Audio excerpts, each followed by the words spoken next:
Good evening, ladies and gentlemen, and welcome back to the Florida Weather Watch YouTube channel. My name is Daniel, and I'm here today with a different video. A video that will explain to you all why the state of Florida has not been impacted by a single tropical storm or hurricane from the Atlantic, not the Gulf of Mexico, not the Northwest Caribbean, but the Atlantic this hurricane season.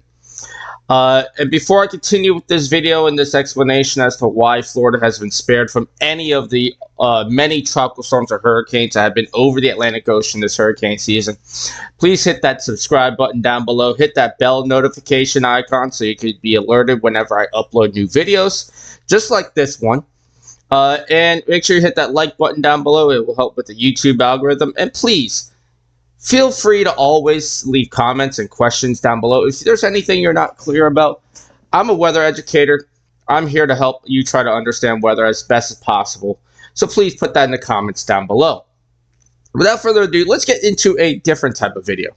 As a weather educator, many times I do get asked by students, by my staff members at the school that I teach at, by friends, and even from the Florida Weather Watch community on my Facebook page. Very interesting questions, and sometimes these questions get me into this thought process of why exactly is this happening? So today's video is going to be focusing on a popular question about why Florida has not had an impact from a tropical storm or hurricane that has formed in the Atlantic Ocean, not the Gulf of Mexico or the Northwest Caribbean, but from the Atlantic Ocean, this way actually. This entire hurricane season, and for the past several hurricane seasons at that. So what we're looking at right now, right here, is a 7-day water vapor loop of the United States, of the Atlantic Ocean right here. And what I want you to notice is there have been several storms. We've had Hurricane Lee, we've had Hurricane Margot, Hurricane Nigel, Tropical Storm Ophelia, and now there's Tropical Storm Philippe in the Central Atlantic. But none of them in the Atlantic have come to Florida. Why is that? Well, there's a simple answer to this, actually. And what I want you to notice with this right here, ladies and gentlemen, is I want you to notice that all these storms here that have formed in the Atlantic have ended up going northward in this direction. Or they have gone this direction, swung north, and then taken a hook out towards the hurricane graveyard, known as the Northern Atlantic. Okay? So, watch this video loop. Just take a second to look at this video loop. This is the past 7 days. Notice how all the storms in the Atlantic here have gone northward. Northward, and then took that out to sea. There's one thing that controls the motion of hurricanes and tropical storms in the Atlantic, and it's called the Bermuda High. And this Bermuda High sets itself up generally in the spring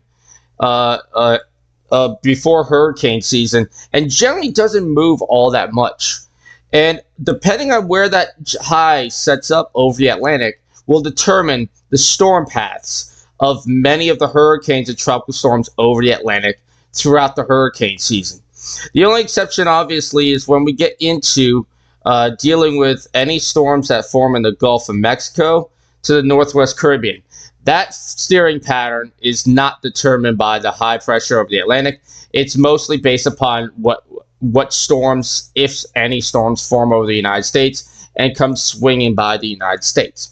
And that's why we had Hurricane Idalia hit the Florida Gulf Coast, because at that point, it depends on whatever the weather patterns are over the United States here. Okay? But the Atlantic is dominated by one very important factor, and it's called the Bermuda High. And what this Bermuda High does is it acts like a conveyor belt. Okay, if you've been to an airport, you'll know what I'm talking about with a conveyor belt. The one that delivers your suitcase to you eventually once you deal with all the rowdy crowds and the people that really just want to leave the airport. and don't have patience sometimes.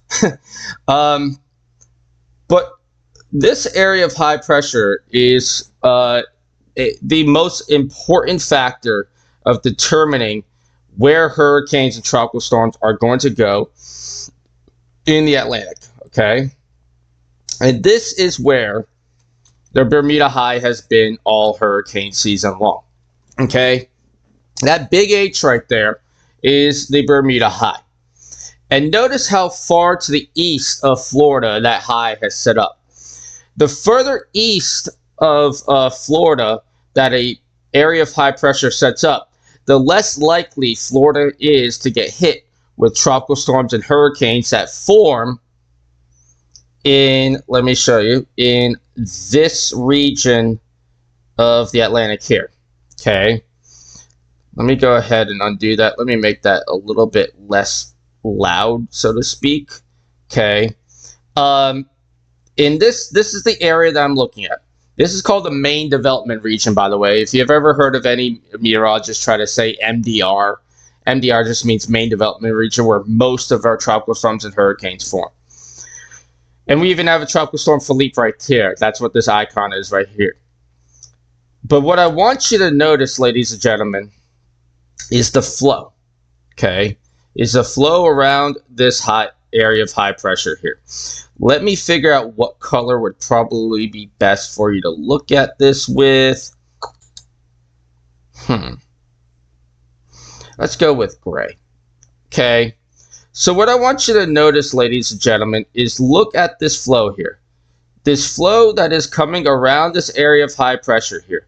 And remember, in the northern hemisphere, just because of processes with physics, ladies and gentlemen, areas of high pressure, the flow around them, the winds around them go clockwise. So it's like when you look at a normal analog clock. Okay, so the winds will go clockwise like this around areas of high pressure. And notice how this area of high pressure, ladies and gentlemen, is so far to the east. And notice how the flow to the north that I showed you in that satellite loop shows up very well on this. And this is what determines where storms are going to go. It's that conveyor belt where once the storm gets into that flow, it's stuck in that flow. So what happens is as these storms like Philippe over here get into that flow, okay, what ends up happening is that they'll initially start going westward here, okay, but when they finally start getting to the other side of this area of high pressure here, they'll start going northwest and then north out into the North Atlantic. Notice how there's nothing.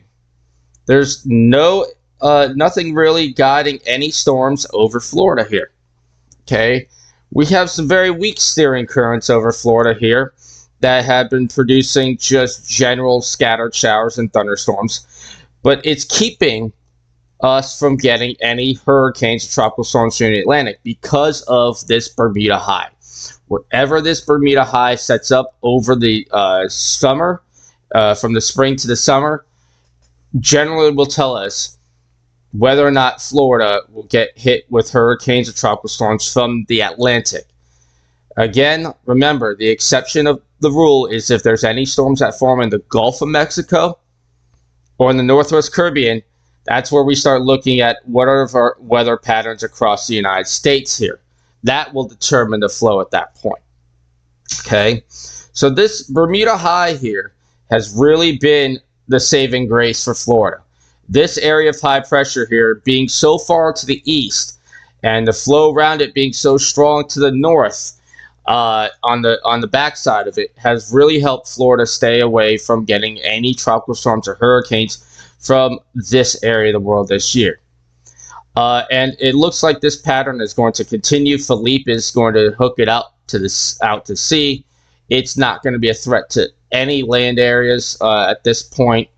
And now that we're getting towards October, the only thing that would be a concern at any point is if we get anything that forms in the Northwest Caribbean or in the southeast Gulf of Mexico here. If no storms form in the southeast Gulf of Mexico here or the northwest Caribbean in October, we're clear for the rest of hurricane season here. So October's kind of a historically infamous month for the state of Florida, because that's where we've had some of our most powerful hurricanes come from. One of which I particularly remember, Hurricane Wilma back in 2005, October 2005. That did a lot of damage across the state of Florida, came from the northwest Caribbean up into Florida. Hurricane Michael back in 2018 came up from the northwest Caribbean into the Gulf of Mexico and devastated Panama City and Mexico Beach as a Category 5, the only Category 5 ever to hit the Gulf of Mexico in the month of October. So if we don't get any storm that forms in the northwest Caribbean or the Gulf of Mexico in the month of October, we're good. And that's because of this area of high pressure called the Bermuda High. So hopefully, ladies and gentlemen, this was an educational video for you about why we've not been impacted by any tropical storms or hurricanes from the Atlantic Ocean itself.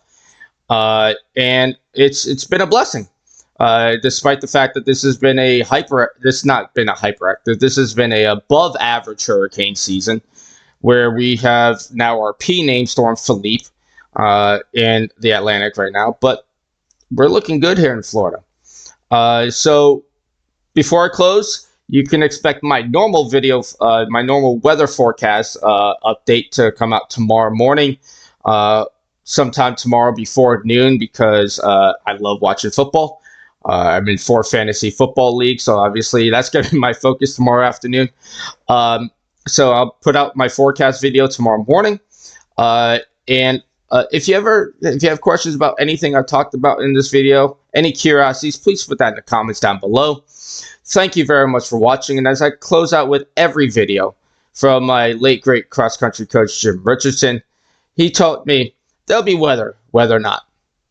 But whatever the weather will be, I'll be here keeping you ahead of the storm. Have a spectacular rest of your night and have a wonderful rest of your weekend. Thank you very much.